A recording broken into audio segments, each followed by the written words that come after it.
Welcome to the 2015 IPC Ice Sledge Hockey World Championships and day 4, match number 3 for both of these Group B competitors today. You're looking at downtown Buffalo and now the Harbor Center as you see the German squad making their way on the ice, and they'll take on the mighty Russians here in downtown Buffalo, New York. And the new boys, the Germans, back in Pool A. As you look, a lot of the youngsters and school kids here local to Buffalo coming and catching some of the action here.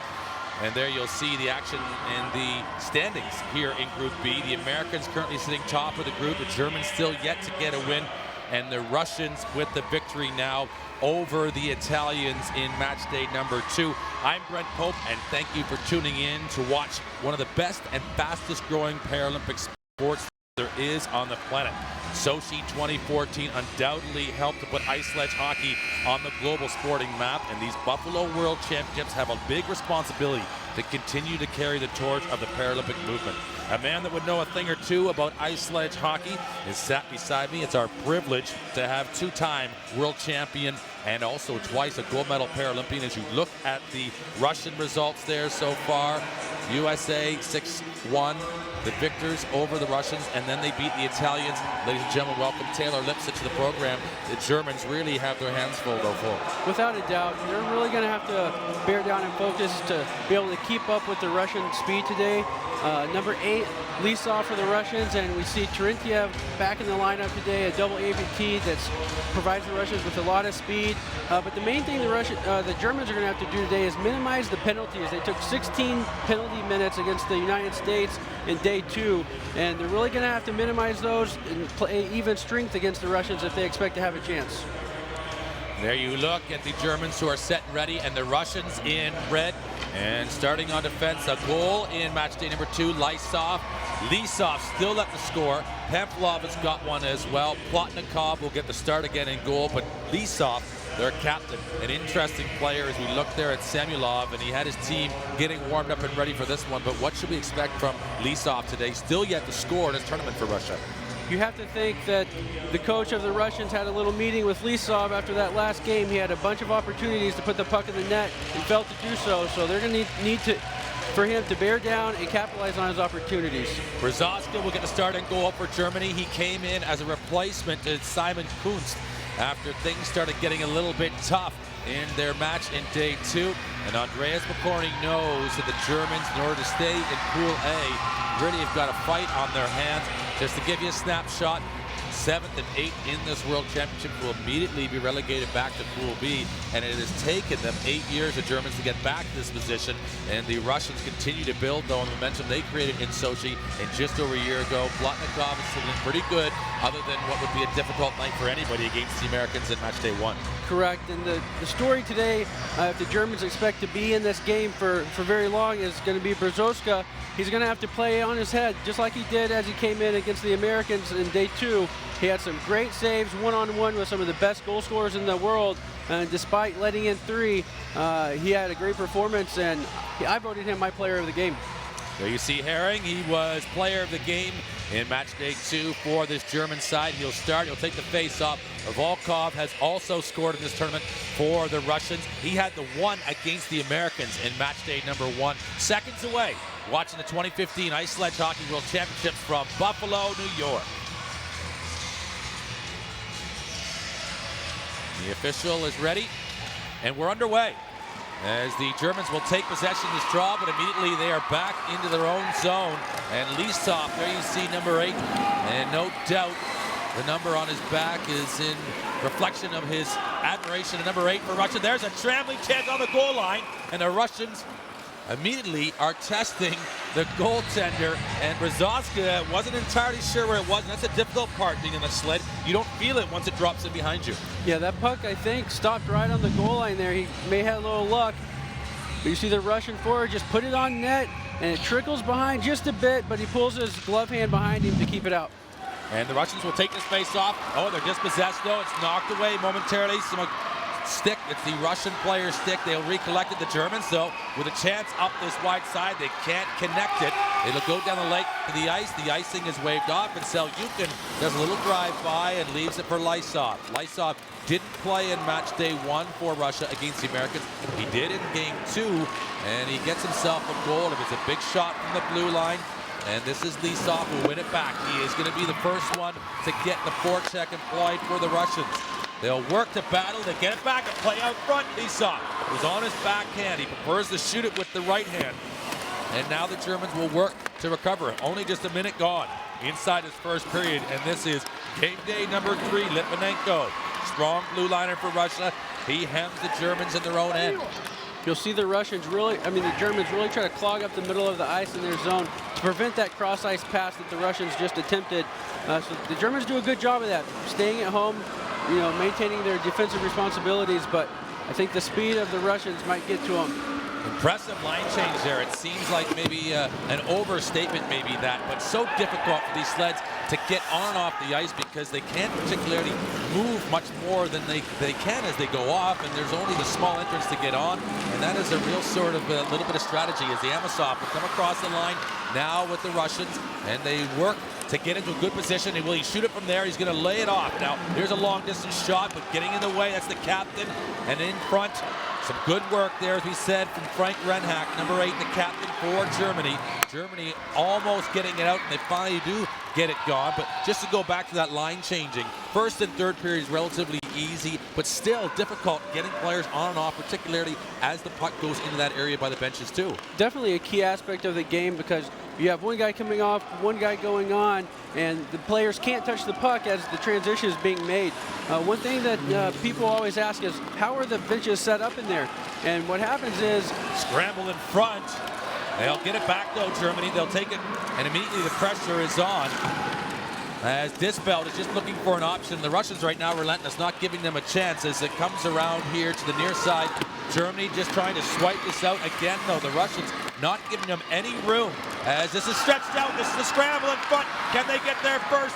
And that's the best opportunity, but it just goes amiss right now as the mighty Russians are flirting with a chance and flirting with the scoreboard, but have not yet committed.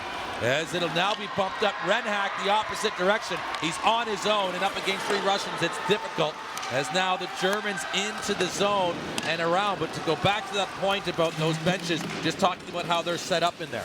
Yeah, so when the sledge hockey tournaments come into town, they remove the sitting benches that stand-up players use, and they put synthetic ice down in there so the players can just skate right on and right off with as little resistance as possible. Helps the players, do a full line change as quickly as possible and not get caught and create odd man situations. It's like pit lane over there. I went and had a look actually this morning at the secondary rink to see that was right, that the Perspex was down. A good shot by the Russians, and looking at how they've designed those benches, and it's an incredible setup here at the Harbor Center in Buffalo. The facility only just 6 years of age, and they've already had, now it's their second World Championships. The first one, the ladies under 18s at this facility, and it is world class and a real sort of kind of pioneering vision here to have not only the National Hockey League's Buffalo Sabres also as part of the supporting associations to be bringing this tournament to Buffalo, but also USA Hockey involved, and obviously the IPC, the International Paralympic Committee. But this is some good work by the Russians not to give much chance for the Germans to even get going offensively, even to get the puck in the zone. They will come right at him aggressively again. Czechmera will be the first one on it for Russia on the goal line. A dangerous spot, and it just goes by the stick there of Bertnik, and he can't get a touch.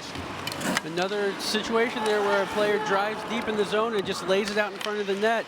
Sometimes you never know, it could go off of a sled, the opposing defender's stick. Good chance for the Russians, just couldn't match up there. Well, that was obvious in the first chance. Here they'll come again. Litvinenko from the outside. Oh, and it almost gets knocked back in the goal as he stretches out to get through. Brazaska needing to be careful not to knock it in his own net. That's exactly what you're talking about. Those types of things happen with the velocity of these shots and the quickness in which they get to goal. Without a doubt, some of the best shooters in the world are shooting these pucks at 60 miles an hour with one hand, with a stick that doesn't flex. That's all power coming from the shoulder and elbow and wrist of these players, and it's amazing how hard these shots are. Well, that first opportunity, as we will call, in the first minute, where actually Brzezowski doesn't know where it is. And that's the thing, is the goaltender can't even feel the puck underneath their equipment because it's set on the ice. As we'll watch the replays here, and the action heating up with the Russians really getting close. Yeah, you see just a puck on the net and the Russians going for the rebound there. It's important to have that guy driving the net. Same thing here. The Russians doing a good job of having that second guy come down the slot looking for that rebound. Just haven't been able to connect yet. Volkov on this draw for the Russians, and the puck is dropped. They're doing a pretty good job of getting it for the Germans. Enough at the moment. As you see the shots, just a couple so far for the Russians, but they've had the majority of possession in front of the German goal. And the one scoring chance so far, as that puck again will be cleared by the Germans down the length of the ice, and it will go for icing. And they're doing a decent job. This is where you might see, as the game goes on with this particular tactic from the Russians, as they force and the Germans relieving pressure, that the conditioning of the Russians, as you have said previously, should be that much more superior to the teams that are playing this tournament. Exactly. As the game goes on, the Germans are going to have a tougher time keeping up. The Russians just have too much speed. They're in too good a shape, and we're already seeing the Germans kind of rely a little bit on the dump and chase game, but it's actually led to a few icing chances here. Trentyev back in the lineup, didn't play in game day 2 against the Italians. He is back, and he was certainly one of the most noticeable players. His speed to be sort of as a running mate for Lisov, the captain, number 8. And as you said as well previously, the Russians really not making decisions necessarily for their lineup always based on performance, but they rotate a pretty fair system as to who will be playing, because they do carry a couple extra players to these World Championship tournaments. You're only allowed to dress 15 players in IPC sledge hockey, and so a few teams like the Russians, the Americans, Canada, they do carry 17 players, so they have a couple of alternates to choose from. And like you said, they do a pretty fair job of rotating guys in and out, and it's not always based on play, perhaps, for the Russians. Stupe will go back, and this time a little bit unusual. It's the Russians who can't quite guide the pass from stick to stick, and they are assessed with an icing call against. And they will go back and start it again from their own zone. And there you see the very studied and formidable presence of their coach, Sergei Samulov. And as I walked by where they were stretching, getting themselves prepared at the training academy here, they have a fantastic off-ice training facility here at Harbor Center. And he was just watching his team, making certain that they were physically prepared and warmed up for this one. But again, a very stoic character and very considered, always communicating with his team, but the watchful eye, keeping an eye on everything that goes on the ice, and with, I'm sure, off the ice too with his team. He's definitely all business, and if you can just have a couple conversations with some of the Russians that speak a little English, you get the same sense from them. They're here for one thing, and that's to play for a gold medal, and with one loss and one win, they've got themselves in a good situation to make it over into the crossover into the medal round. So they're really trying to get the flow going and get the chemistry going so that they can be in that gold medal game. The Russians started their Paralympic program with ice sledge hockey in 2009, getting prepared for those Sochi Olympics, which they got a silver medal in just over a year ago, but they are actually fully funded by the Russian Olympic and Paralympic organizations, and so therefore great expectations placed on them. And we asked the question, and I asked the question of you, whether or not our expectations for such a young program were too high. But they are very capable. Not only do they have the resources, but they also have been copying and really sort of patterning their program after the North Americans, both Canada and USA, and how they've developed their programs, which obviously have much more history and much more experience behind them. You know, one advantage they do have is that the Russian athletes are all full-time athletes. They're salaried. Good shot there. Bareneck, he scramble a rebound. And on the backhand, and again, that's an example, isn't it, Taylor? Just how things happen so quickly off those face-offs sometimes. Yeah, that's the key, especially for the Russians, the U.S., and Canada, to really focus on those face-offs, and they have set plays that they run off of them, and Russia with a great chance there off of that one. Scoreless at the Harbor Center in game day 3. Russia and Germany, zeros on the board. We're in the first period. We'll join you right back.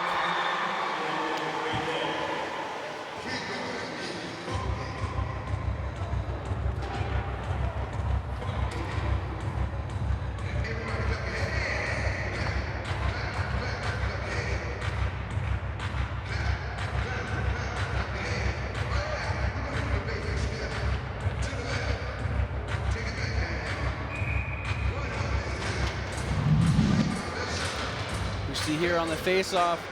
Russia just wins it out wide, and the Russian player, Berdinik, gets there first and gets a good quality scoring chance. It's tough for the defensive players on the face-off to get out to the forwards on time to block the shot often. So good job by Russia to control that. Interesting, looking at the stick of Brzozowska, we see a whole bunch of different variations really for the goalkeepers and the sticks that they actually do use. Some depending on their impairment and how they want to, where their strong side is, how they would like to address the shooter. All sorts of different looks. As you look at that stick, it's almost like just like a cricket bat, really. Yeah, that one's just kind of like a little paddle. It's really player preference. Like you said, you'll see a few different styles here, but Russia going to try to get something going off the face-off here. They have dominated so far in that category. The Germans with the puck just under their sled. They're just trying to kind of say finders, keepers here, and it is found by the Germans first, but quickly grabbed by the Russians. And it's just a real static approach to possession off of this face-off, but it's all about having it in the offensive zone right now for the Russians. And they have done that in the majority of this first half of this first period.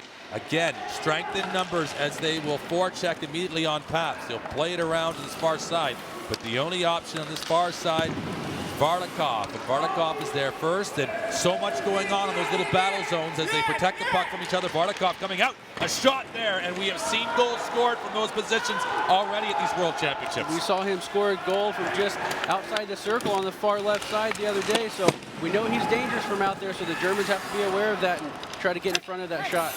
Good work, the Germans keep it in, and it's something that you really have to, even in those areas where it looks quite quiet and it looks, as we say, quite static along the boards. It's really just a couple stick handles away and a stride or two in, and these players are dangerous from those positions. So the defense always has to be alert, and so does the #1 man on defense, the goalkeepers for any side at this World Championship level. And it's the Russians that'll battle for it. They get their shot blocked down. Lysov already has a goal from that exact same position as well in game day 2. It's behind the net for Berdinik. Ivan Berdinik out front. Chekmerev with a good shot there, but it's knocked down en route to goal. And the Germans just doing enough at the moment, getting inside. Good work by Lysov to provide the screen on the play. And he elects not to touch the puck, but just to use his big frame and knock the German defender away. As now all the way back in their own zone, they will go. Selyukin out to Volkov. Volkov has already scored. He scored against the Americans. Not on this one, though. That was in match day #1. Lysov still yet to score. He is a man that would be desperate to get on the board here. Would love to have the first one. This game, great play to the short side, and that is unbelievable as a great play and vision from Lysov puts it right on the stick, and Pampelov with another goal in these World Championships. That was a world-class play right there. Lysov taking the puck behind the net, drawing the defenders and the goalie across to the other side, and then just lays it back for Pampelov. The Germans had no idea where it was, and he had a wide open net to shoot at. Unbelievable play. Look at it here. As he comes right in, everyone thinks he's going around, and Chekmerev is there on the short side, and Brzozowska almost does collapse and get fortunate there. Chekmerev almost really spoiled with an opportunity, that open net, and it almost, as we say, it looked as though maybe people were anticipating that the whistle had blown because they weren't even attending to him as he was wide open. Pampelov scoring again for Russia, and now they've got themselves on the board, and Lysov there, full credit to him for that play and that vision. We talk about him wanting to score, but what an assist from the captain. Yeah, they'll take that all day from Lysov. He's definitely their quarterback. And he did a great job there, and he might have a chance here for a goal. 2-on-1 shot, Volkov. He rips one just at the top of the circle, and coming in as a right-handed shot off that left wing. He had an option potentially, Lysov. Lysov now with the puck again. The play across intended for his teammate, and the goal, second of the tournament, will be credited to Pampelov. Sergei Pampelov will get that one. The assist is going to Dmitry Lysov. And as well on the play, Ilya Volkov.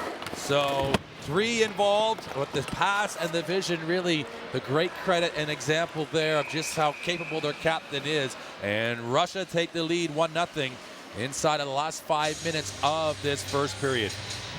We see here a 2-on-1 for the Russians. A great pass from Lysov up to Volkov here, and he had a chance to shoot or go across, and he opted to shoot.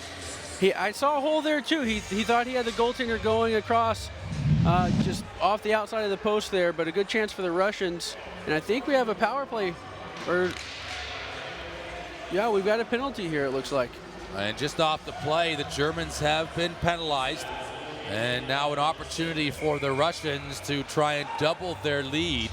And the bench, the German bench, a little uncertain as to the call. And it happened just as we went to break. Terentiev will be out here. He is an offensive force to be reckoned with. And now there'll be some clarity as teams will go back to their bench and just get themselves organized and ready for this 5-on-4 advantage. And there you look at Pokorny. He knows this is so important here, particularly as the minutes count down in this first period, that if the Germans could break this penalty kill and make sure to just keep the score to 1, they give themselves a fighting chance and obviously are more encouraged as they potentially get into that first intermission break.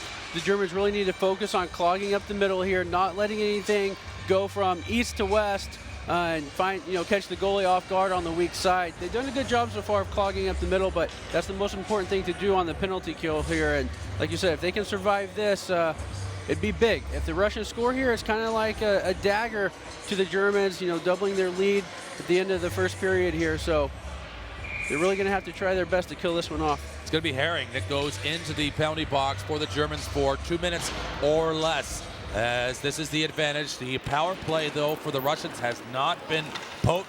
They have more opportunities as Lysov now will come in. This is their 5th power play opportunity in this tournament so far. What can they do with it? They need it. And operating at 75%, this German penalty kill. They'll work around the Germans really getting a little bit of a benefit, let's be honest, from the Americans in the match when they played in game day 2. There's a shot from outside. It goes over. And it will hit off the boards, but it's kept in. Lysov from that long distance position and broken up well by the Germans, and valuable seconds as they'll be forcing the Russians to go back and regroup. We see Reinhak there again getting in the shooting lane and blocking a shot. That's his job for the Germans, and that's what they're going to have to do to prevent the Russians from scoring here. Good move coming across the line. Terentiev dangerous from there. Wow! Does he unleash the fury on that one, but it goes left side high and misses the goal, and we see that so much more than I'm sure, as we say, the coaches want to see, as Amosov has got it. They're inside of a minute now on this power play, still remaining. A shot! It's a great save across there. Amosov moving into Terentiev, the other side here, and what a save there. Up in the glove, and Klaus Brzoska doing his best as the best German penalty killer thus far. Good job by Brzoska to keep that puck out of the net there. There's a very potent shot coming right across the crease, and Terentiev was on the backside, just couldn't corral it in. But the Germans doing a good job. Look at this shot here. It's a good one, isn't it? And he's got a whole lot of velocity on that one. Varlikov, he scored from a similar position, Varlikov, against Steve Cash of the Americans. That one was on the ice, and it's difficult on the ice, isn't it, to make that defensive play. As you see, 8 shots to 0 so far. Power play still in employment, 50 seconds, and they win the draw, do the Russians. A shot, and it's just into the corner as they immediately want to get it back and work from this half-wall position. This is Lysov. He's a danger man. He'll shoot. He does a good one there. Immediately, though, 4 defenders back for the Germans, making sure Lysov can't get in for any second-chance opportunities. He did a good job there of trying to use the German defender as a screen and kind of shoot right around him, but didn't have the angle that he wanted, and another good save by Brzoska. Lysov, that great play on the first goal at 9:11 of this first period. The Russians will take collection again as they close down on 30 seconds remaining.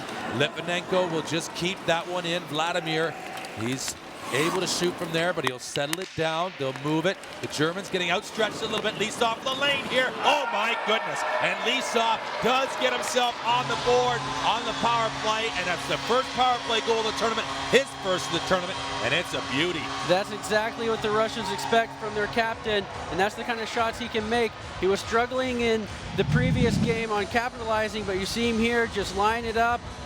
Perfect shot, top corner over the Germans' goalie's head. And as some of your former U.S. teammates would say, that is cheddar biscuit. Cheddar biscuits. And he rocks it upstairs, does Lysov, and he is now on the board with a goal. Dmitry Lysov, the captain of Russia. And as you see, the wide side player for the Russians right off the bench there, a little bit of a different tactic in how they line their face-off. Immediately, the pressure's on the Germans. Back to even strength, obviously, as a result of that power play goal. Herring was the man in the box, and here he'll come again. And the puck, just one forechecker. They really are reluctant to have a second forechecker, the Germans. I think they're really concerned about getting beat on the backside from some of the faster Russian skaters. And so, yeah, you're only seeing that one forechecker. And for me, one of the keys to the German success is getting guys in there and creating that pressure and creating opportunities in the offensive zone. And we're just not seeing that so far. Vede on the penalty box side, looking to move it in, but immediately at that blue line, the defensive blue line, the Russians are always able to play catch and gather and then look to make positive play. This time the Germans are pretty stern at their own defensive blue line, forcing the Big Red Machine back. They've got 2 goals, a little bit more wind in their sails, and giving themselves a chance offensively to try to unleash a little bit, because they were stymied in that first game. It's so difficult when they don't play as much. Stupe with a great little move himself to the inside. Is it a dangerous chance for the Germans? It is. And Plotnikov has to be ready. That's the first shot of the game for the Germans. And as I just said, the Germans needed to apply that pressure in the defensive zone of the Russians, and they did there. Herring doing a good job forechecking, ultimately created a turnover, and Stompe found him right in the slot here. Herring just didn't quite get all of it on it because he knew Selyukhin was coming across to put a body on him, so he just tried to rush it a little bit there. But a great chance for the Germans, and that just shows that they can have success in the Russian defensive zone if they just apply that pressure and create turnovers. Good work off the faceoff from the Germans. They almost close it down, but a long play up the Trenchev, and he's got great speed, but he's cut off well by Stupe. Stupe, who provided that play and put it in. Now he'll keep going, Trenchev. He is relentless, and what a finish in style. And that is a real testament to his fortitude and what we saw, his ability in match day 1. Trenchev on the board with an outstanding singular effort, and it was a design play by the Russians to try to send him long and to get him on that break. That's the speed I was referring to of Terentiev before the game started, and not only the speed, but the ability to absorb the hit from Stompe here. He got hit pretty good, but he just gets right back up on his blades and uses his speed to beat both German defenders. I'm not really sure what the other German defender was doing, just sitting in front of the net, not even putting a body in the shooting lane there, but a good job by Terentiev to realize that he wasn't going to put any pressure on him and to just go right around Brzoska. Great work as the Russians quickly snatched themselves a 3-goal lead, and 3 very impressive goals, all different in nature, as the second one will recap. The goal going to Lisov, Dmitry Lisov, number 8, and the assist on the play to Pamfilov, and that was at 11:49. So Pamfilov already with a couple points. Also Lisov to danger. Here they are again, and the Russians are threatening just to blow this wide open before the end of the first period. As you saw, just a really pretty executed play a moment ago, and this time Brzoska is able to control it and to keep it at bay, as right now it's a lopsided rink. The Germans just not able to keep up with the speed and the physicality of the Russians right now. It's the end of the period. The Germans are tired. We talked about how the Russians are full-time athletes. They train for moments like this to be able to capitalize at the end of a period and take advantage of a more tired defense of their opponents. Recovering and getting themselves regrouped again on the bench. The 3rd goal scored by Trenchev, number 22. Assist on the play, Alexander Poland, number 4. That came at 13:21 of this first period. Even strength. So they've got 2 even strength goals sandwiched by that power play goal in the middle for the 2nd goal. And that's 1 for 5 now, the Russians on the power play in this tournament. And 20% is okay, but I'm sure they'd expect more. Yeah, it's okay, but we're starting to see the Russian team that we saw in Sochi, and even the Russian team that we saw earlier this season at the World Sledge Challenge in Canada, where they took a silver medal in that tournament as well. Late chance here for the Germans, maybe. Can they do something here before the end of the first? They've got some possession, but maybe should have taken a chance when they had it there at the side of the goal. Yeah, just trying to do a little bit too much with the puck there, and sometimes you just have to get it on the net and see what you can create. Lysov drops Herring and knocks him right off his skates. Long shot here, and that will finish the first 15 minutes. And the Russians have started to get themselves rolling, and a little slow, as you say, out of the station, but now they're rolling down the track in game day 3, and they will take a lead after the first 15 minutes, 3-0 over the Germans. And this, as you say, was the Russians that people were expecting to see at these World Championships in Buffalo. This is definitely what we expected, and You start seeing the flow going, the chemistry, the tape-to-tape passes, and most importantly, them bearing down and capitalizing on their opportunities to score. And that's where we sit after 15 minutes of play. Russia 3, Germany no score.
Welcome back to the 2015 IPC Ice Sledge Hockey World Championships. And you're seeing the officials out on the ice ready at the Harbor Center. It's a Group B matchup. And there you see the score. The Russians 3-0 up after 15 minutes. And 13-1 the shots there, Taylor. They really were dominant, the team we were expecting to see. Yeah, this is the Russians we all expected to see in this tournament. You see there 8-0 scoring chances in favor of the Russians and 14-2 on the faceoffs.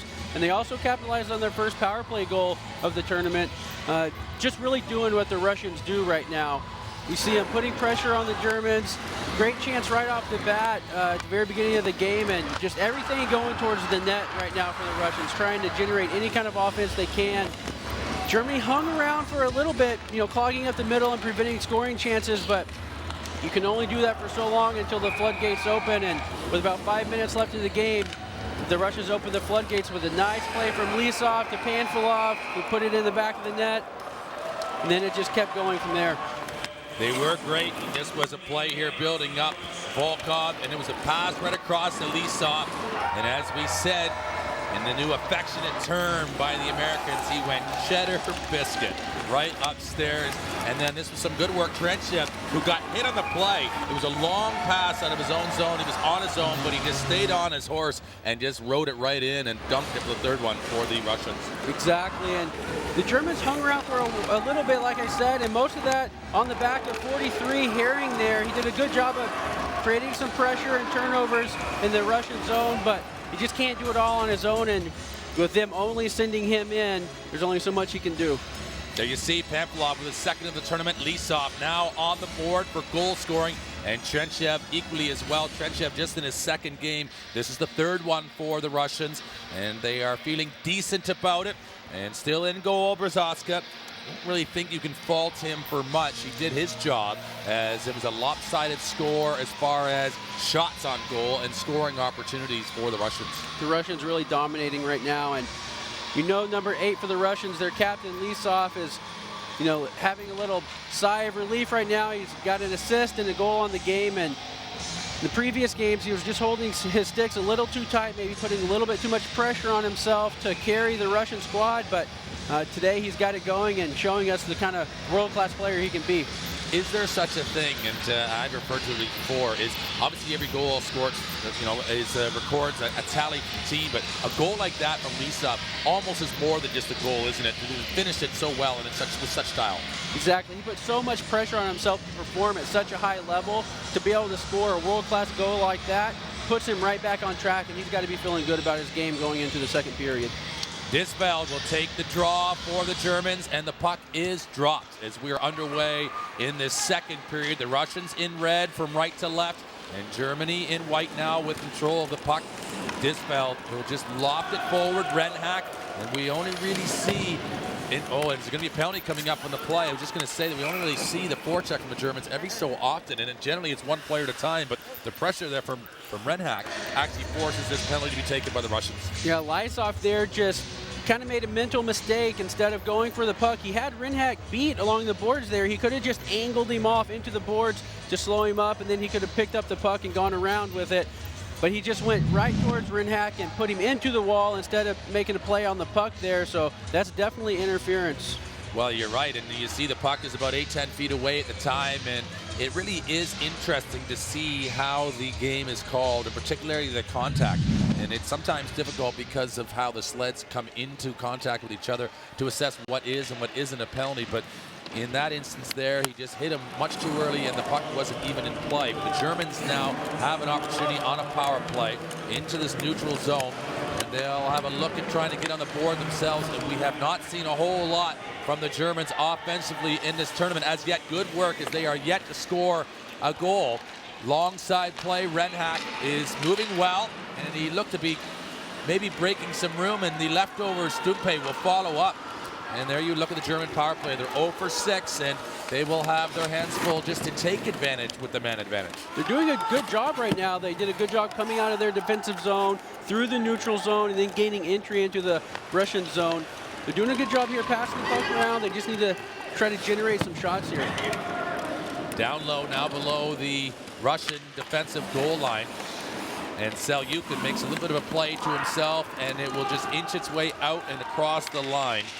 And at the moment, the Germans, inside of a minute remaining, are still looking to create a real passage in, and they've been forced to take an icing call as they were a little uncertain, had to make the play quicker than they might have liked. Yeah, just didn't get a good angle off the boards there. Stompe, he had the right idea of trying to put it into an area and letting one of his forwards skate into it, but again, just not a good angle, and ended up with an icing and coming all the way back down into their defensive zone.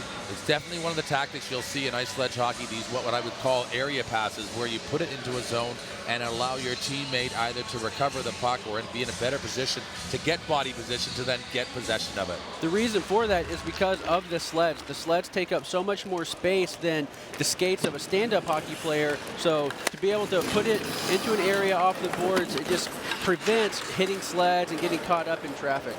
Russians with a chance, trying to get it in on this penalty kill. Now there's 30 seconds remaining.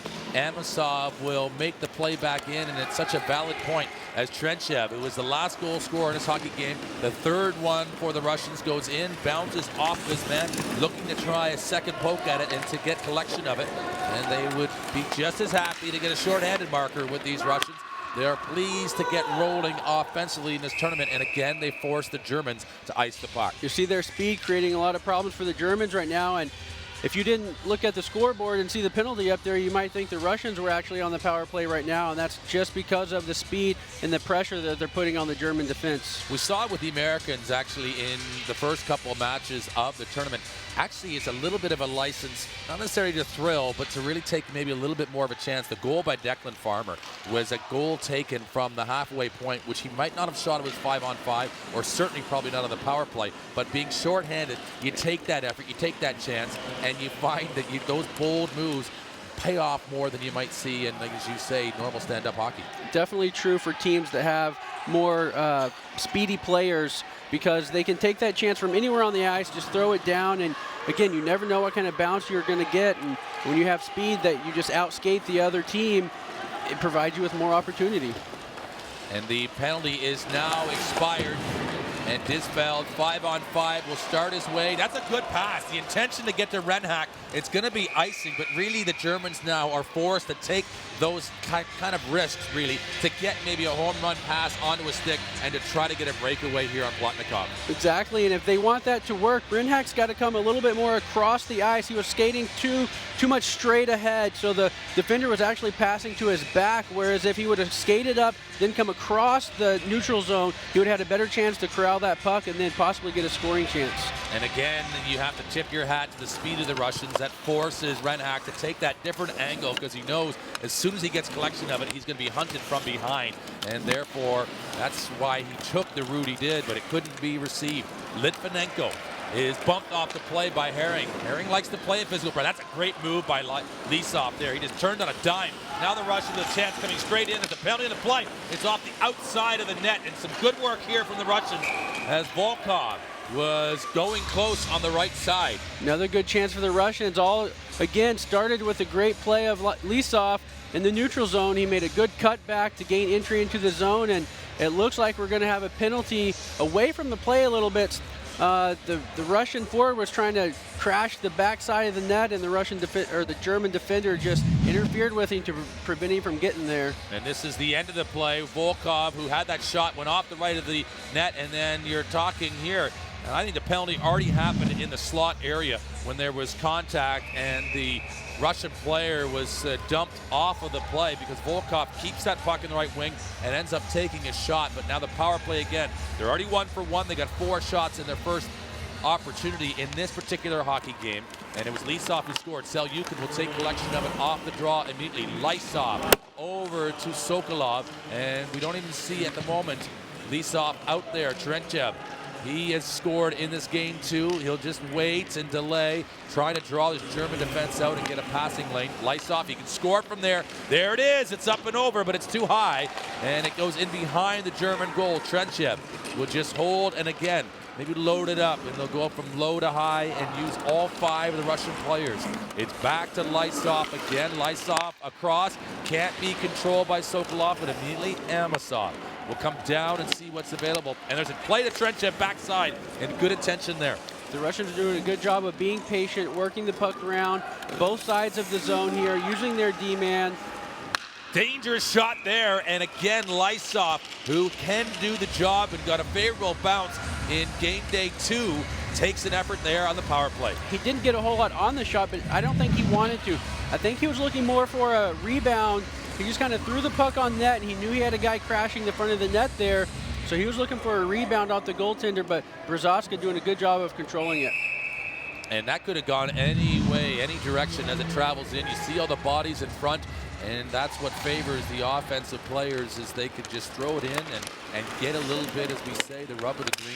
And it's so difficult for the defenders really to legislate for the change of direction, and particularly, as you say, get the sleds out of the way and even their bodies sometimes, because the sight line of the goaltender is just right there in behind the height of the players right in front of him. The goaltender's at a little bit of a disadvantage. He can't really get any lower to see below the players, and he can't get any higher to see over them. So like you said, the mess of bodies is right in his line of sight. So that's why the coaches always tell you, just put the puck on the net, because you never know what can happen. Lipanenko making a play wide to Pamphilov. He's already on the board. He has to stop and turn to get it. He's waiting for support. He does have it. A penalty now coming up, and it's going to be against the Germans again. And the Germans just holding on to the player just a little too long. You see that whenever you just can't keep up with the opponent. You have to take that extra grab to prevent them from getting away. And I'm not sure that that wasn't a bad penalty, or a good penalty for Pils to take there, because that would have definitely been a wide open scoring chance for the Russians. You're right. There are such things as good penalties, aren't they? As now it is going to be Stumpe who's going across, and a 5-on-3 advantage. And obviously penalties taken when you nullify what looks to be a golden scoring opportunity. And that was one developing for Pamphilov on the good feed coming into the slot area. They'll win this draw. Amosov can't take it, and Selyukhin just does enough just to keep it in and stretches back with his stick. Lysov trying to get to a more central position. And a good developing play here across in front. It can't get connected to Trenchev. That was the intention across the crease area. And Sokolov with the pass, but Vede has got it, still battling. Vede's got his hands full. Back to 5-on-4 now. Rolling out of the corner, looking for a shooting lane. If they got one, Selyukhin, and a changeup almost in goal. And that almost finds a way as Brzozowska just responds in time. But again, Selyukhin will just find a way here. He'll just walk it in. He's in a great position to score there. What a save as it's just knocked out of the air. Well done by Brzozowska. Definitely. The Germans are, again, doing a good job of clogging up the middle here and not allowing that pass to go on the backside. And Selyukhin doing a lot of good work. He's actually one of the people that got this Russian program going back in 2009. They relied on him to gather this group of players. And what a play across the Trenchev. He's still going, and a rebound, and Amosov will score for the Russians. Another power play goal, and it was back and forth. Trenchev looked to have the preferred option. Amosov picks up the leftovers and banks it right behind in the German goal. Another great goal, and all of that is because the Russians have that guy crashing the net, looking for the rebound. Great pass across to Trintiev, and then you see Amosov just crashing the far post and puts in the rebound. And a great angle here. As you see, it's actually the first shot forced out again to keep the puck live by Trenchev, and you see that going to the net, causing the congestion, and obviously not being able to control it by the Germans. It comes out, and it's right on the stick of Amosov, his first of the tournament. And great work by the power play. Didn't see Lysov on the power play there for the Russians. And interesting again, right here by the penalty box, we have this different alignment from the Russians, and this is why. This is a set play. That is a set play, and it worked to perfection there. Varlikov tests again, and almost within seconds of just scoring off of that face-off from the neutral zone, they almost go and score again, the Russians, and they are feeling more and more confident as this game progresses. Look at Varlikov. He can score from there. When he go up, he goes right into the body and down. Brzozowska commits to the short side shot, and he makes a great save. Just ran himself a little bit out of real estate there. The German defender doing a good job of keeping him a little bit outside and forcing a shot at a bad angle. Just couldn't get it up quite enough at the end there. And he's forced to shoot it with his left hand.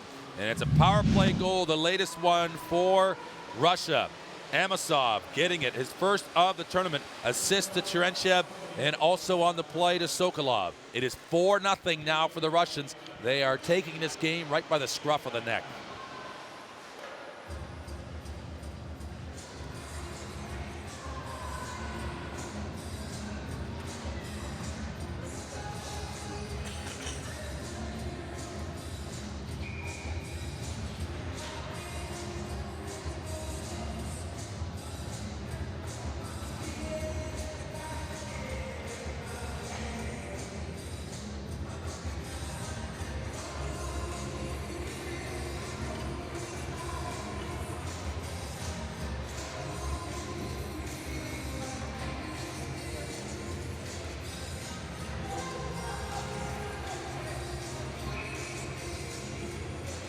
Waiting for the German player to get back into the face-off. Wolf will take this assignment, and reluctantly he arrives in the circle, and again the Russians will win it.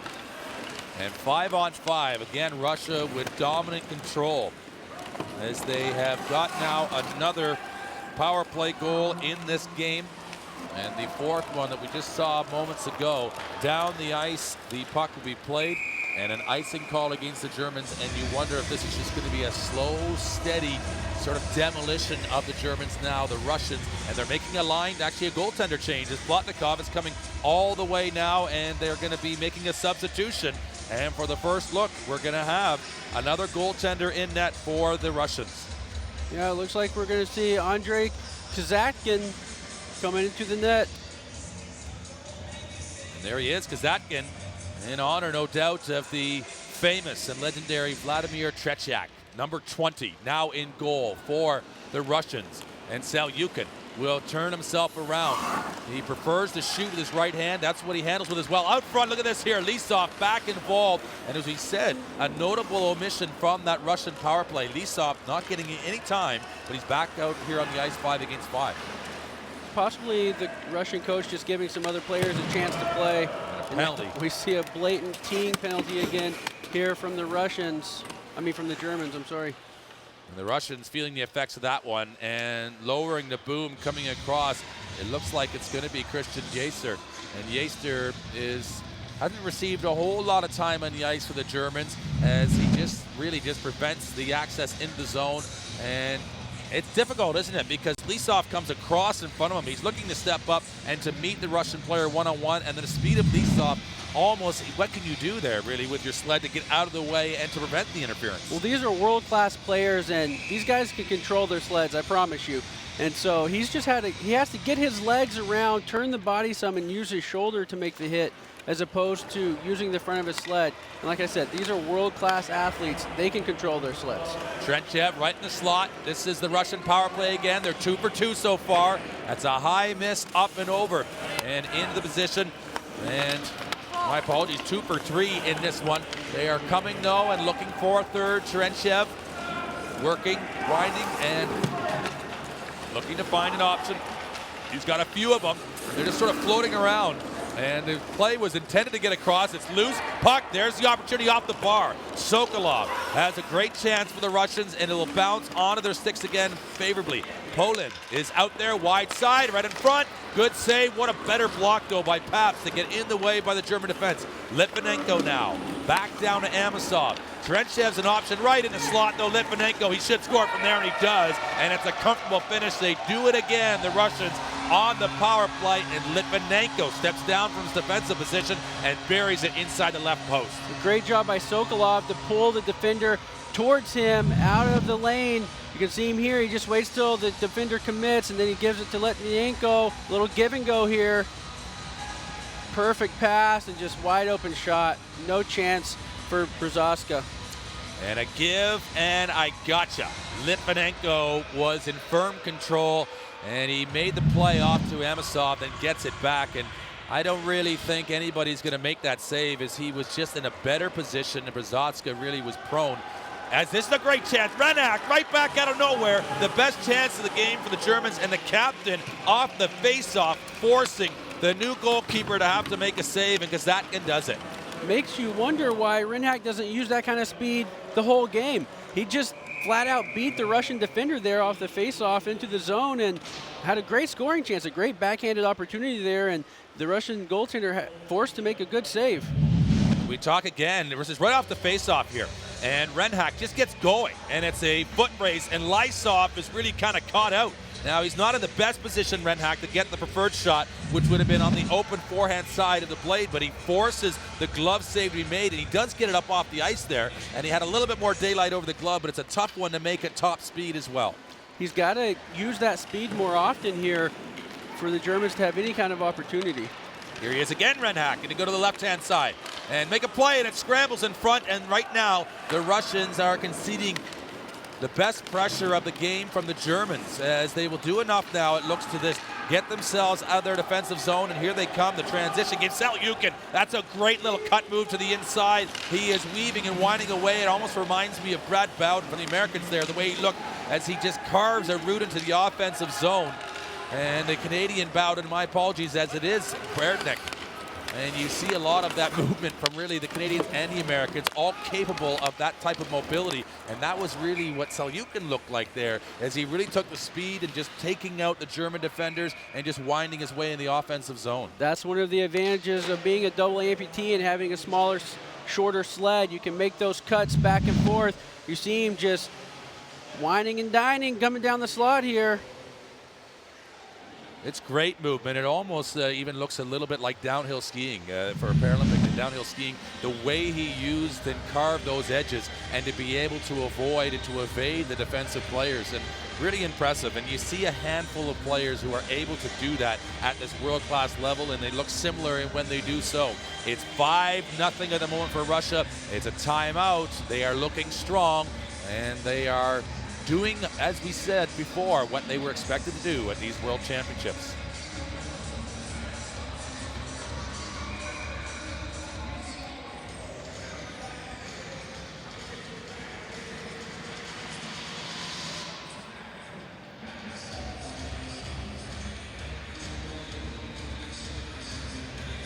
And back and resuming play, the Germans with a timeout, really just feeling the pressure of this Russian squad and wanting to manage this game at the moment. And Herring will go back to the bench. Wolf on this draw, and Volkov up against him. Volkov wins it, and he wins it so well, it's actually out of his own zone as Poland. Haven't seen a lot of him. It's his first match for the Russians. He'll make the play, and he'll just give it back to the sure and steady hands of Litvinenko to come forward now for the Russians through the neutral zone. He'll just, again, right through that center ice logo. This is some great work by the sturdy and steady hands of Litvinenko as he just puts it in behind the German goal. You mentioned Poland. I believe he's one of their younger up-and-coming players. I haven't seen him before, but I saw him walking around the rink earlier this morning, and he looked like a pretty young kid. So it's good to see the Russians getting some new blood into the program and some younger players to develop. There you see him. And it's exactly it, isn't it? It's about developing the future, and you see it with the Canadians and the Americans. You know, you've got the dominant players and the ones that here as off this face-off, maybe another chance for the Russians that you really see, and there are a number of them. Lisov here out front for Volkov. What a goal, and a one-time hammer. And the sickle over to the hammer, and it is in the back of the net as the Russians strike again. That was a beautiful goal. Again, Lisov doing the work. Pulls the puck out of the corner, circles back around, finds his buddy Volkov coming right down the slot, and a great one-timer. It is, and it is taken, and he just fires that off the hip, and he looks like a real shooter there, does Volkov, as he just unleashes it high into the goal. And that is a goal scorer's goal, but even more so just the power of it and the placement. Incredibly impressive by the Russians as they've got a 6th spot now on the board. I mentioned earlier how amazing it is that these players can get such power behind those shots. Able-bodied hockey players, they have sticks that, you know, are 4 or 5 feet long that flex. So essentially they put weight on them when they're getting ready to shoot, and then when they lift up, the stick kind of whips and it helps them shoot the puck harder. You know, NHL players shooting the puck about 80, 90 miles an hour, a bunch of them. And these guys, the short stick, no flex, all the power is coming from their arms and shooting the puck over 60 miles an hour. It's just amazing. Impressive indeed from Volkov. Amosov with possession, and they're being battled down low. It's a 2-on-2. Trenchev looking to roll out, and right now it's becoming a little bit of a exhibition offensive display from the Russians as they are really enjoying this possession, building up and taking their chances when they come. Again, they're on the forecheck. It's 5 against 5. Amosov with control. They'll come out of the corner, a shot across, and that is a great play as it could have just as easily gone off the German defender. We've seen that try to be done at least 4 or 5 times here today from the Russians. Always looking for that guy on the weak side. They're definitely starting to get their offense rolling, feeling the flow of the game, and that's a good sign for the Russians as we get closer to the crossover and medal rounds later this week. And as the pressure mounts and the tension mounts in this tournament, they seem to be getting better. Selyukhin, this is good control and a very steady build-up from the Russians, and they're waiting and winding, trying to draw this German defense out. They may have done just enough to unlink a shot here. Litvinenko will recover that 5th goal. Litvinenko is the scorer on that one, his first of the tournament. The assist on the play at 8:18 goes to Amosov. Back now, Trentchev. Good block there to get in the way. And Renhack is back. He fired around. And then that last goal, well taken by Ilya Volkov. His first today, 2nd of the tournament. An assist going to Lisov and Pamphilov. Those two have been all over the points today for the Russians, and this is a real good run out for Team Russia as they're starting to play physical, and they're really just dominating this game now. Using their speed and their puck possession game to just kind of get the Germans running around. They're being very patient, looking for that optimal scoring chance. It's just a little bit odd. You see the captain from Germany, Frank Renhack, just kind of sitting around in the slot, not really doing anything. He hasn't been applying a lot of pressure. He's got to use his speed to really create pressure.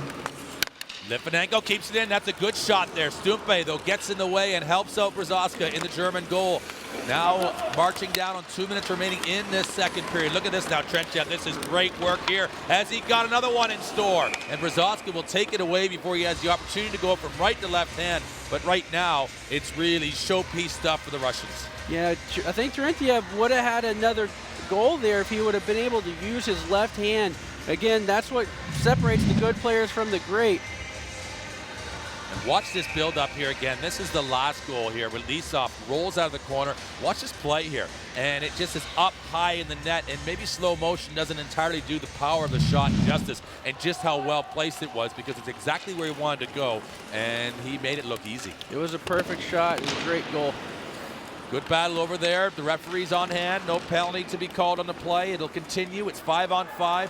And the Germans just sort of doing their best to manage their way, hopefully out of the second period for themselves, to just limit the score to 6 goals. Right now, here's a loose puck, though. The Russians are not going to make it easy for them. Chekmerov coming in. A shot there, and that is going to go in. Varlikov. And my, oh my, Varlikov goes high again, and Brzoska is under siege. Another great goal. He just put that top shelf on the far corner. Brzoska not happy with his defenseman. Varlikov, I'm sorry, just sitting on the backside there, had all day. He did a complete 360 before he took the shot. Not much the goaltender can do when he doesn't have any help from his defenseman. Great opportunity here for Varlikov to use the momentum as he comes out of that turn, and that is a fantastic finish. That's the old spinning sit spin top shelf, and he just rocks it right up there. The old spinorama. Good work, the Germans responding, but now again the Russians with control. And now coming up to a minute remaining, they continue to roll. A shot for Volkov. Volkov again. Couple defenders in the way for the Germans, preventing that through. And inside his last minute of the second period, they're looking for a crazy 8 spot, the Russians. This is Lisov. He'd love another one. And he's looking to see what's available, waiting and delaying, finding his option. And Selyukhin can step right down the slot here. This is a danger spot. He likes to go to the right hand, really is his preferred shooting hand. Out front, and Lisov with as good a chance to get his second of the tournament there. Goes wide to the left side. Up into the neutral zone, and Herring is the only forechecker on the play. Lisov, he's battling and forcing it around. And the dying seconds of the second period, a little bit of pressure from the Germans. Yeah, it's just a little bit too late. Last 20 seconds here of the period, the Russians just doing a good job of maintaining control and kind of directing the pace of the period here. And as a result, they picked up a lot more goals. Schroeder with a chance coming in now for the Germans. And now maybe seconds remaining, not enough time though. Lisov will run out of time, but his team has done the damage over the first 2 periods of play, and 7 goals on the board now. Lisov on the board, but that was back in the first. And Brzoska, he must be feeling exhausted in the German goal. He's having to do all the work himself, it looks like. 25 shots through 2 periods. Not much help from his defenseman. And as a defenseman, when the offensive players are coming down the ice, you really want to force them outside. And it just seems like the Germans are letting them come right down the slot, letting guys camp out on the backside, just not doing a good job to support their goaltender. And he's got to be feeling good about it. There you're looking at Samoylov. And the Russians are powering through this game at the moment. They have 7 goals on the board and getting stronger as we move through. Join us again for the third period of the 2015 IPC Ice Sledge Hockey World Championships coming up.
Welcome back to the 2015 IPC Ice Sledge Hockey World Championships, and we are just moments away from resuming of this match. And currently Russia, though, have really come to play today. I'm Brent Pope. Alongside me, Taylor Lipset, formerly of the U.S. men's ice sledge hockey team, now retired. As we look at the stats here of this one, and it's all one way. Total domination by Russia here. Like you said, 7-0 right now in favor of the Russians. The shots are 25-3 through 2 periods here. 15-1 scoring chances in favor of the Russians. And maybe most impressively, the Russians getting on track 3 for 6 on the power play. So 50% on the power play today. And this was the good work here, Sokolov, and some great work here. They were all over, and there you see, that was the finish on the play. And Amosov getting the good work of the feet. And Litvinenko, very comfortable score there. He had to give and go with Amosov on the play, but they really just dominated possession in the offensive zone. The Russians started dominating the offensive zone, making great passes, working the entire zone back and forth, and then just great shots. This is what they were lacking against Italy. They got 3 goals against Italy, got the win, but today they've really bared down and capitalized on all their chances. And this was right off the face-off after conceding a goal, and then Renhak, the captain, coming in. And Renhak, we see flashes of it, but is it too much really for the Germans to handle to really try to get through this Russian squad and to try to get on the board, because they're yet to score in Pool A competition that took them, as we say, taking them 7 years to get back here. Are they on the cusp of maybe slipping right back out of Pool A into Pool B again? I think they just have their hands full, and I'm not sure they were prepared for the speed and physicality of some of these teams that are in this tournament, like the Russians, like the Americans, and they're just struggling to keep up. Great to see the youngsters here in Buffalo. We are downtown Buffalo in western New York as you're looking at Samoylov, and it's a great facility, this Harbor Center. As we mentioned, it's only just about 6 months old and has already had a couple world championships in it, as you're seeing the instruction coming in from Pokorny on the German bench, and just talking about maybe how they're wanting to take away the middle of the ice there in those lanes, but can they generate some offenses? Now Kunst is back in goal. We've seen him already in this tournament, and now he is getting an opportunity to get back in there and maybe in fact stop this score line. Yeah, the Russians need their captain to kind of lead the way here. He hasn't had a great tournament thus far, Renhak. He's had a couple good chances, but he's got to show some pride here for his country and take this into his own hands and, you know, lead his team on the way to try to generate some offense here. And there you see Kunst as he is just getting the final little bit of encouragement from his teammate in front, and it's really the play of the players in front rather than the pep rally that's maybe going on there right now that the Germans need to just get themselves in full force and in structure. You saw obviously the instructions coming in from the German coach, but we are moments away from starting this third period, and we'll see exactly what the Germans do they have still left in the tank as we work through the remainder of this match, as they'll take possession in the neutral zone. And Renhak is a man who's out there at Schroeder, who will put it in behind the Russian goal, and have the Russians now got themselves running down a track that nobody can stop. Well, the Germans will have their hands full, but equally, does this bode well for them as they move through this tournament now? Without a doubt, they're getting a flow to their game going here. The chemistry between the teammates and the lines are really starting to work, and just making some great plays to each other, and that's the kind of thing you want to start seeing as the tournament progresses, especially as the medal rounds are just a few days away. Good work right in. There's a shot and a score, and it's as quick as you can say it. Selyukhin will continue the scoring, the alternate captain for Russia, and they do have an 8th spot now on the board, and we are just 42 seconds into this one, and Kunst has already been breached. Lisov doing all the work again, down low, coming out of the corner, finding Selyukhin coming down the slot. The Germans are just letting Russians come right down the middle of the ice there, not putting a body on him. I guess they got a little bit on him at the end, knocking him off his blades, but just a little too late. Another great goal by the Russians.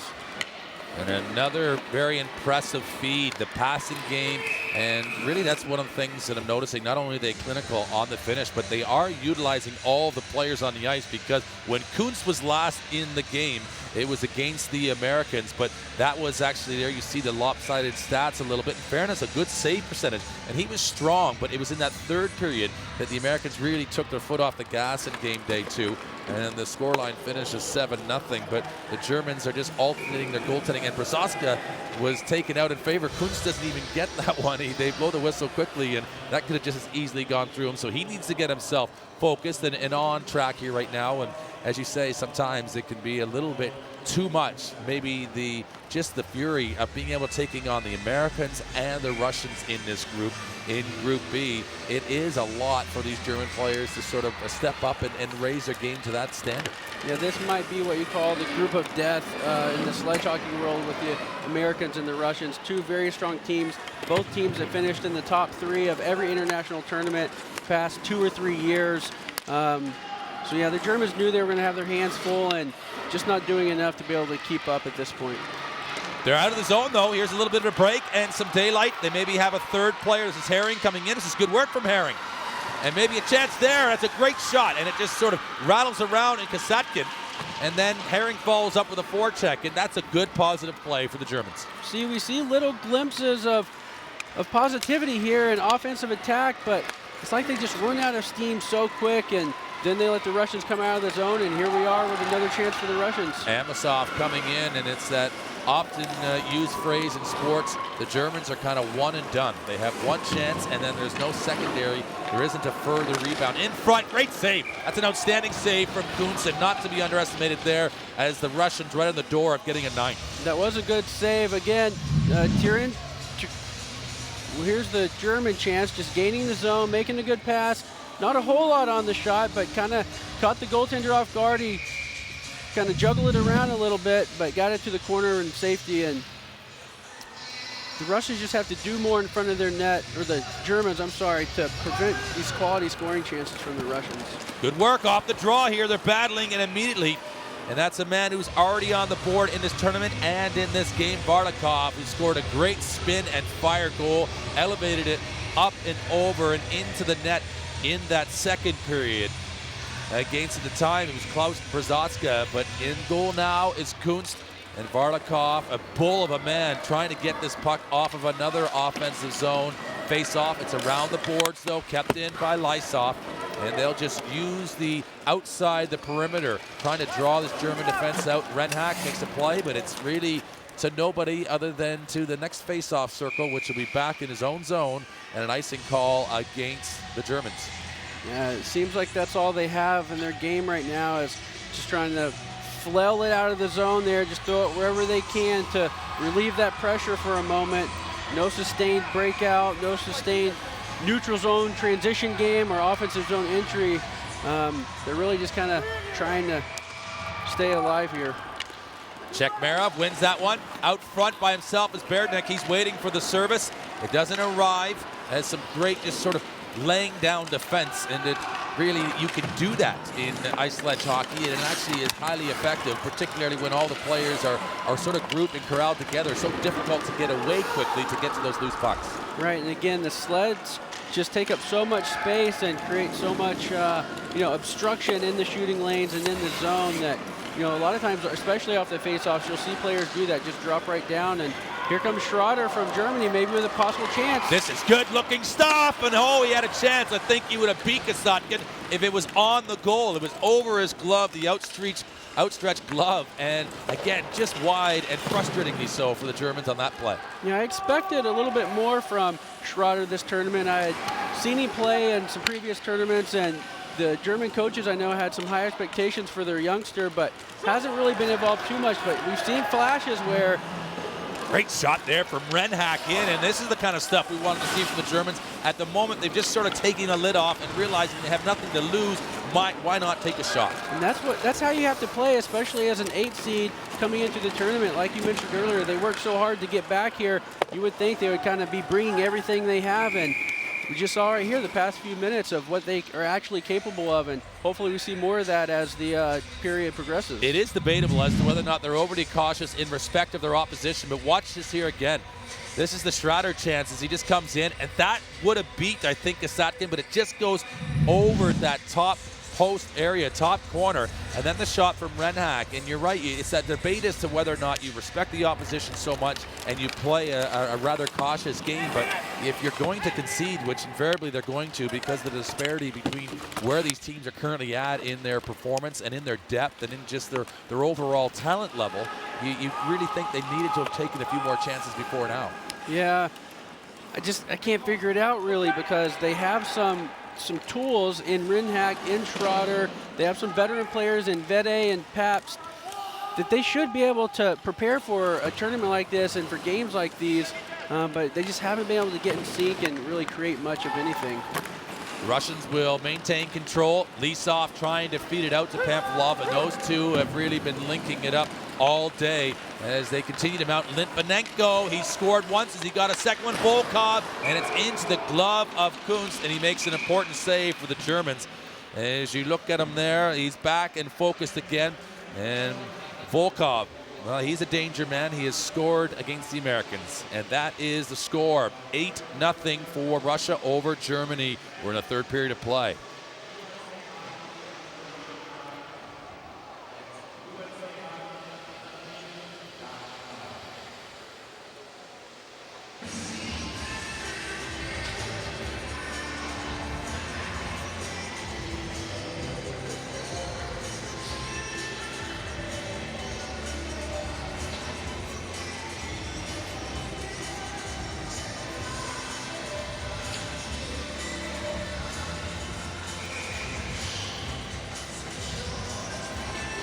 And Germany benefiting from Kunst back in the net. He makes an important save. And the goals have been aplenty for the Russians, and they come near on this one.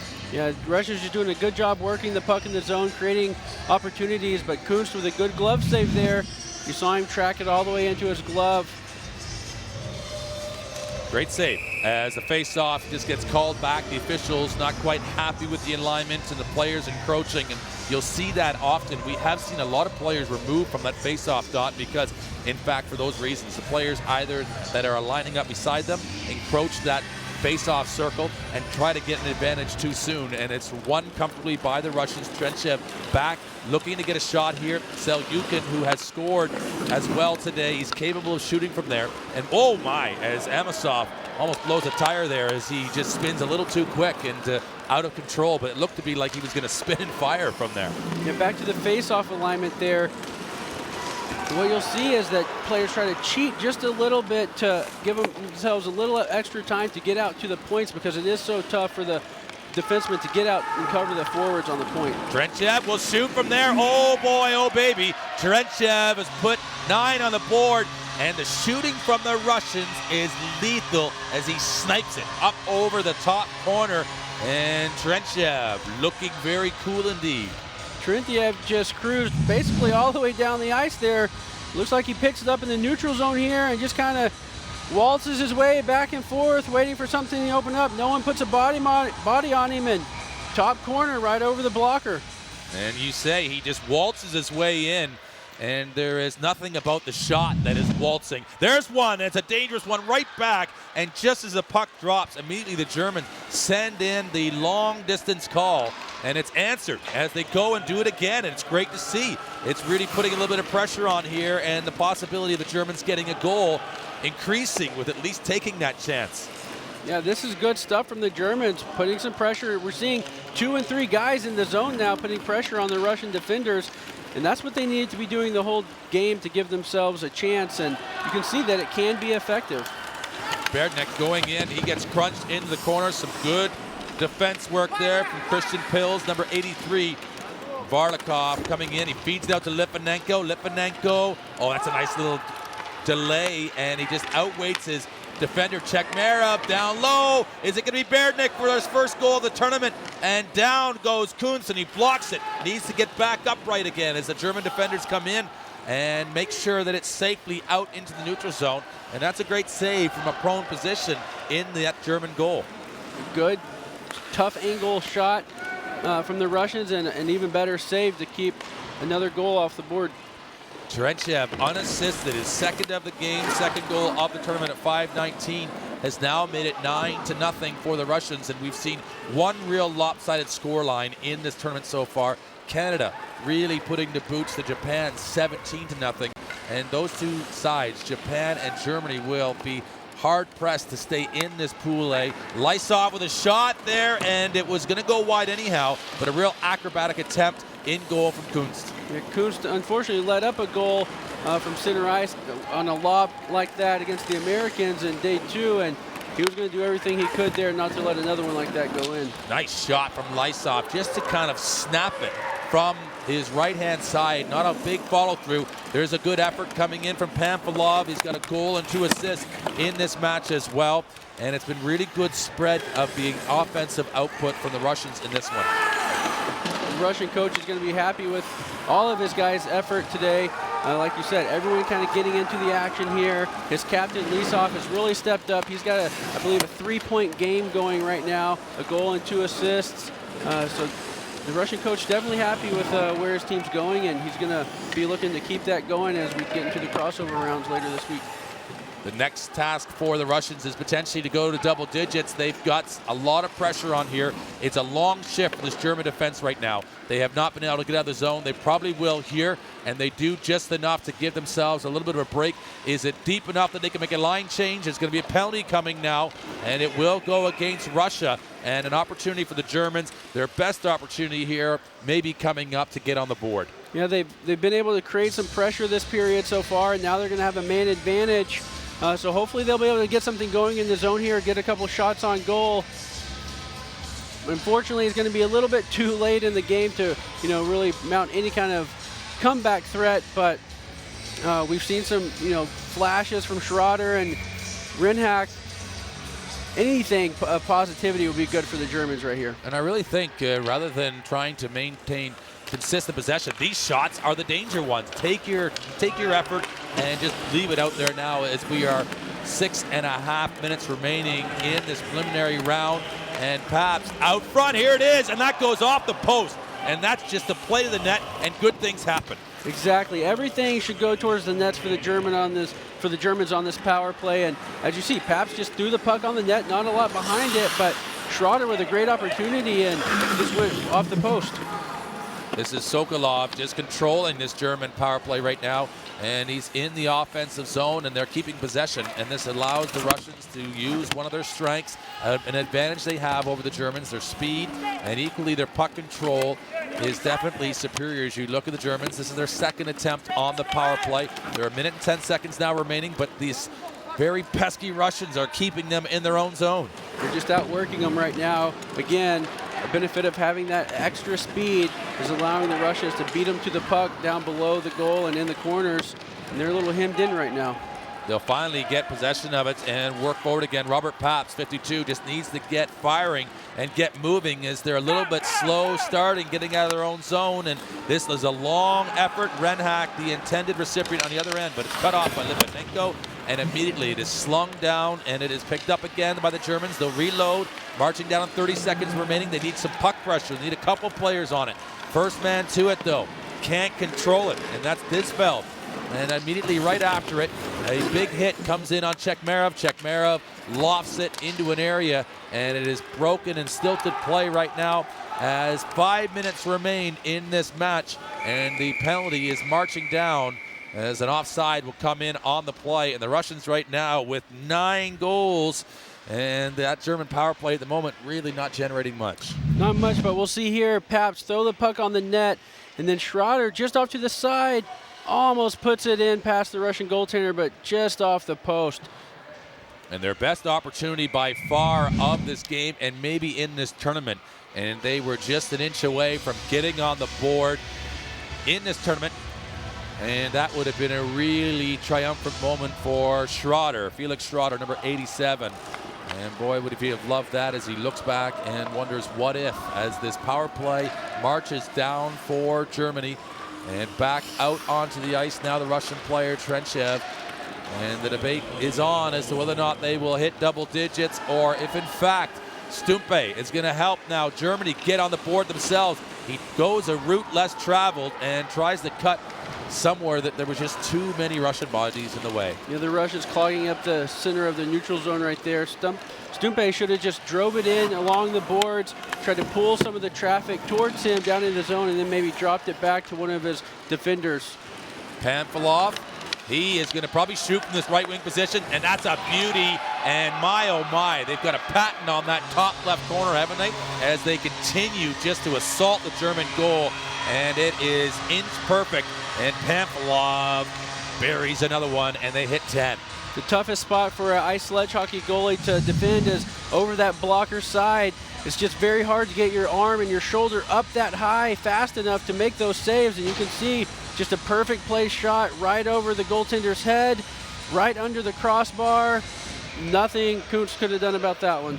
An overwhelming shot to get to double digits, and the Russians have had it all their own way. But in fairness, they have earned it, and they've worked for it. And by no reason or by no estimate has the Germans just rolled over and given it to them. It just really has been a overwhelming display, and shooting particularly. Here's a chance from Pamphilov. He won't have an easier one than that one to get himself a hat trick. Yeah, that was a great opportunity to go for number 3 there for Pamphilov. Just didn't get much on it, but now Schroeder coming down. He might have a chance here if he can get to the net. And the angle was the difficult part for Schroeder, as coming back immediately, Lisov and Litvinenko tracking him down. This is Lisov to go the other direction through the neutral zone. He's got some real wind in his sails as he'll take it across the line, upending the German player who's trying to track him down. Pamphilov still going. He gets knocked off. Great work for Christian Pils to play one-on-one defense against these Russians who've had it mostly their own way in the offensive zone. And that 10th goal, it will go to Pamphilov. Assists on the play to Lysov, the defender, and also to Berdnik. And this is another one. Oh, and snatched right out of there. And I'm not even sure if Kuntz entirely realized he had it at first grab. I think he surprised himself on that one. It was a great shot by number 23 for Russia. And Kuntz will have a little bit of a breather, and they will just catch up here as we close down on the remainder of this tournament. And there is Pamphilov, who has been at the heart of everything for the Russians in this tournament. And he's got 3 goals, 3 assists, 6 points, and 5 shots. And we'll have a look at what he's done here today.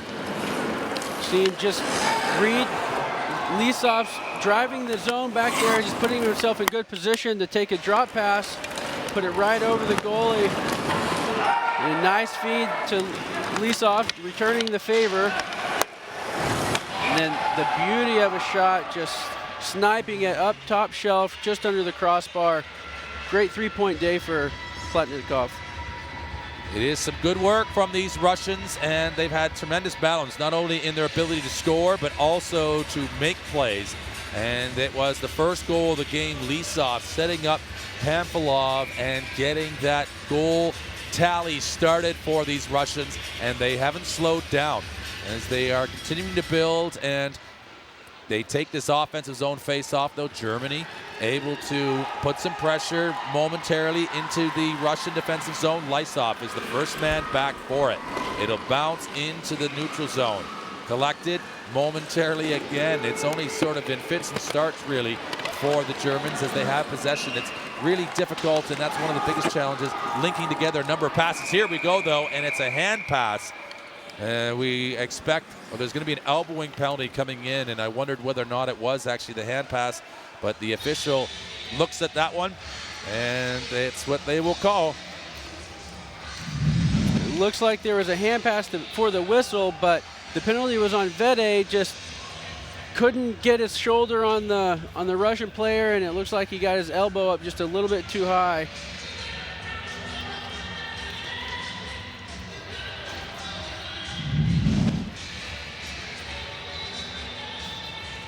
And 3 for 4 on the power play. The Russians, 10 shots.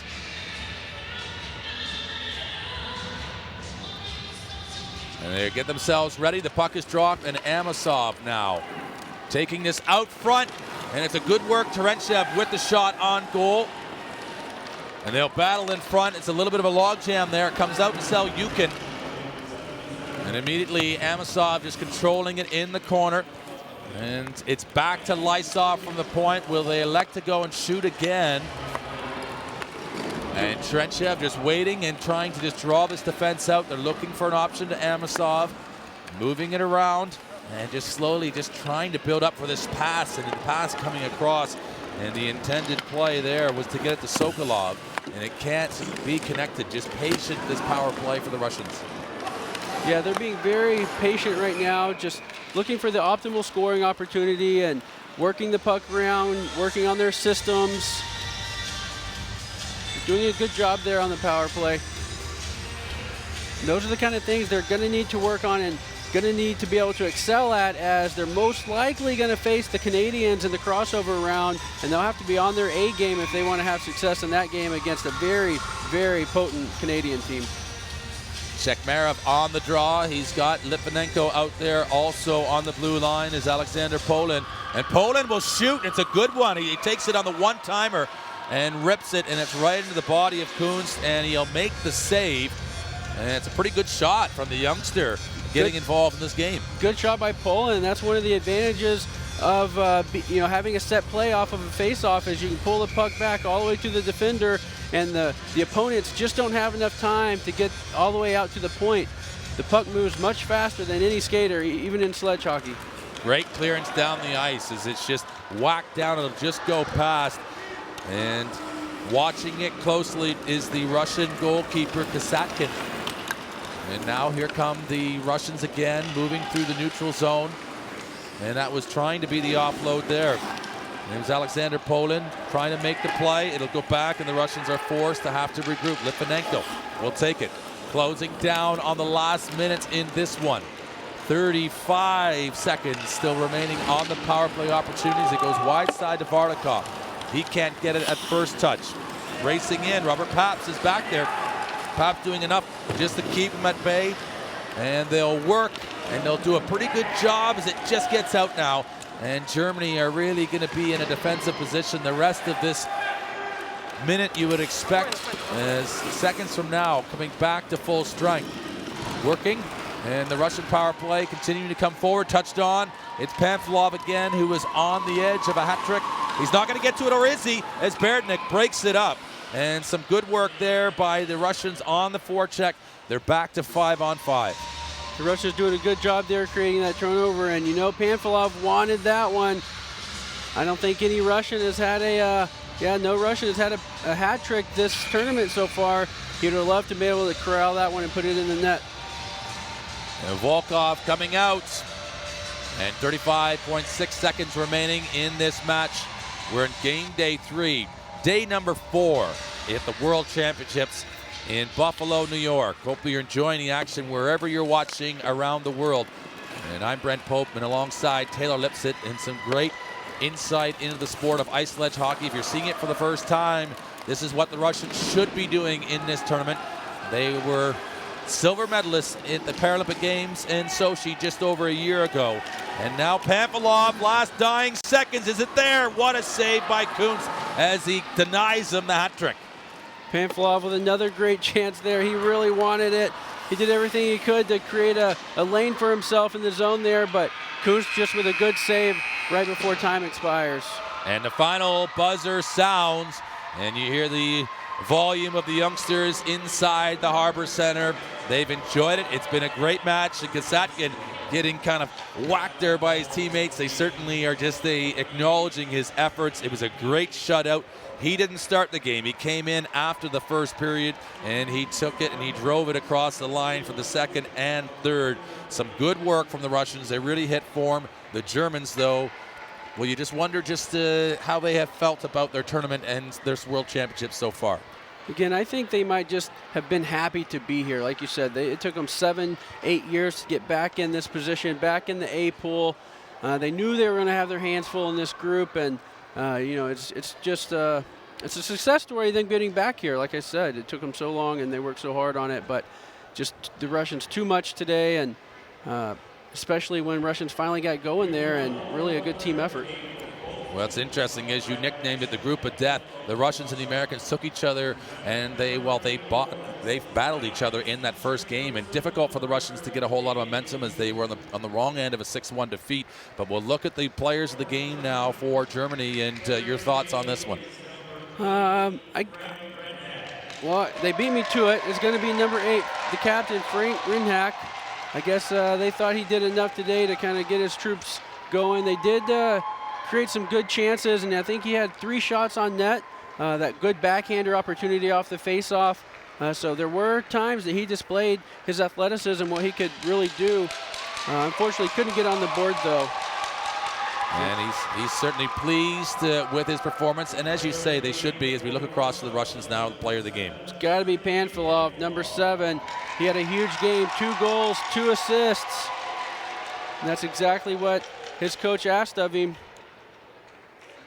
And there he comes out of the lineup, and you know all of his teammates before coming across. But just to recap there, is talking about the German performance, as you say, really an achievement to get to this level. But it was this group of death with the Italians in this group, the Americans, the Russians, really a difficult task to charge the Germans with trying to get through this round of preliminary play with, well, getting a win. And they weren't able to get themselves a goal, but they'll feel good about how they finished and maybe able to stop all of the scoring, not to be as getting too out of hand, as we'll now pause for the playing as we respect the winning nation, Team Russia.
The Russians clapping their sticks in rhythm with the playing of their national anthem to finish, as both sides will now shake hands. And there you see the final stats of this game. Total domination by the Russians, 10-0 the final score, 36-8 in shots, 23-2 scoring chances. They minimized some penalty minutes, only 4 penalty minutes, but 10 for the Germans. It just gave the Russians too many chances, who converted 3 on 5 power plays. We'll look back here now. This is how it all started. Their captain with the feed to the eventual player of the game, Panfilov. And then it was a feed back to return the favor to Lisov, and that got his goal scoring account started these World Championships. Trentchev, remember this play back in the first period as he was on his own, and he finished it off. Amasov scoring as well, and it was the balance for the Russians across the entirety of this game and across the entirety of their team with these 10 goals today, as they spread the offensive load across every single player. And Varlikov getting the key goal there. There was just so many great goals scored by the Russians, and that's probably one skill they really displayed today, is their shooting ability. Without a doubt, it was a great team effort. They worked the puck, they worked the entire offensive zone, and again, the most important thing is they capitalized and got the win. Russia will sit number 2 at the moment in Group B. You've been watching the IPC Ice Sledge Hockey World Championships. Russia win 10-0. I'm Brent Pope for Taylor Lipsett. It's bye for now.